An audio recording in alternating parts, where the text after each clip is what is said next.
अनुज कुमार भारती, छात्र संघ अध्यक्ष पीजी कॉलेज।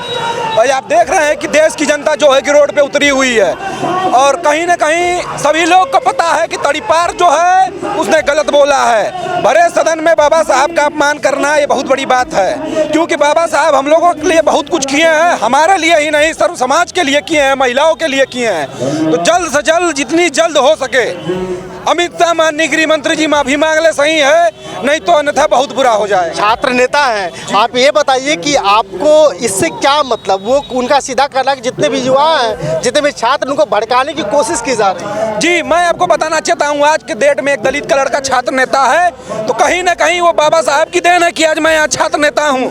तो जब मेरे मसीहा को आप ऐसे बोलेंगे तो मैं कैसे पीछे रह सकता हूँ, कैसे चुप रह सकता हूँ?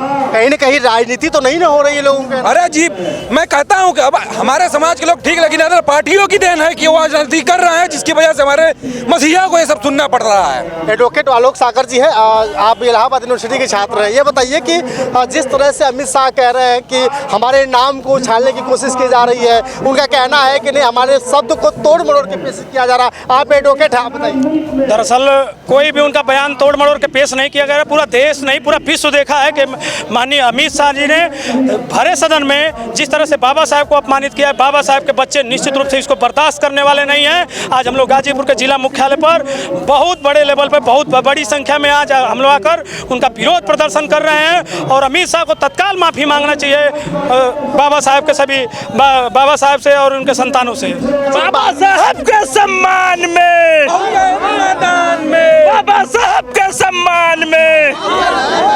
एक बात बता दें कि बसपा जिस तरह से कई सालों तक चुप रही, शांत दिख रही थी, आज अचानक जिस तरह से अमित शाह ने कहा, और क्या राजनीतिक उठान है या दिल्ली और बिहार में चुनाव है, इसको देखते हुए? इसको बिल्कुल भी राजनीतिक चश्मे से नहीं देखा जाए। जब भी हमारे महापुरुषों का अपमान होगा, बहुजन समाज पार्टी सदैव हमारे बहुजन महापुरुषों का सम्मान किए। जब सरकार बहुजन समाज पार्टी की बनी, निश्चित रूप से माननीय बहन कुमारी सुश्री मायावती जी ने बहुजन महापुरुषों का सम्मान किया। और ऐसा नहीं है कि पहला मुद्दा है, जब भी अभी क्रीमी लेयर हो, चाहे वर्गीकरण का मामला हो, उस पर भी बहन जी ने मुखर होकर पूरे देश में आंदोलन की थी।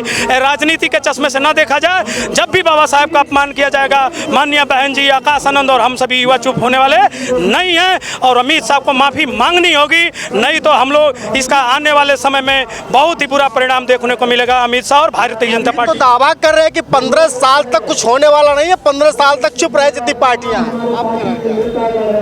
देखिए, जो आज सभी लोग जितने विरोधी दल हैं जो आज कह रहे हैं, चाहे समाजवादी पार्टी हो, चाहे भाजपा हो, चाहे कांग्रेस हो, वही जब बाबा साहब जीवित थे तो कांग्रेस ने भारत रत्न देने के लिए उनको रोका था। कई बार उनको चुनाव हराया कांग्रेस ने। और वही जब समाजवादी की सरकार बनती है तो बाबा साहब जो माननीय बहन जी द्वारा लखनऊ में अम्बेडकर पार्क स्थापित किया गया, उस पर बुलडोजर चलाने का काम समाजवादी पार्टी के लोग करते हैं। आज सभी लोग हितैषी बन रहे हैं। अगर असल में कोई महापुरुषों का हितैषी है तो हम लोग की माननीय बहन जी और माननीय आकाश आनंद जी, और हम लोग सभी माननीय बहन जी और आकाश आनंद जी के नेतृत्व में हम लोग सभी युवा लोग उनके नेतृत्व का पालन करने के लिए आज हम लोग बाबा साहब के सम्मान में इस गाजीपुर में जन सैलाब के लेकर हम लोग आए हुए हैं। जिस तरह से आप देख पा रहे हैं कि गाजीपुर में नीली क्रांति है और आपसे जानना चाहेंगे, छात्र नेता है, 40 सालों तक एक कांग्रेस जो है कि बाबा साहब को भारत नहीं देना चाहती थी, और जिस समय बाबा साहब के साथ छुआछूत मनाया जा रहा था,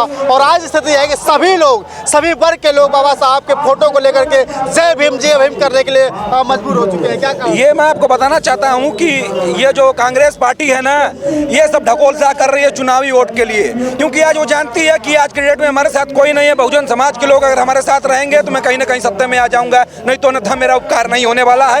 तब भी और आज भी जब बहुजन समाज उनके साथ रही है, तब तो वो सत्ता में रहे, नहीं तो कुछ नहीं रहे हैं। तो आपको बता दूं कि जिस तरह से गाजीपुर में ये युवाओं की भीड़ है, छात्र नेताओं की भीड़ है, साथ साथ एडवोकेट लोग भी बाबा साहब के सम्मान में बहन कुमारी मायावती जी के आह्वान पर टूट पड़े हैं। कहीं ना कहीं एहसास हो रहा है कि नीली क्रांति शुरू हो चुकी है पूरे देश में। कहीं न कहीं जिस तरह से बहुजन समाज पार्टी के लोग इकट्ठा हो रहे हैं, बहन कुमारी मायावती जी ने स्टैंड ले लिया है और आगे देखना होगा क्या होगा। बाकी आपकी राय शुक्रिया।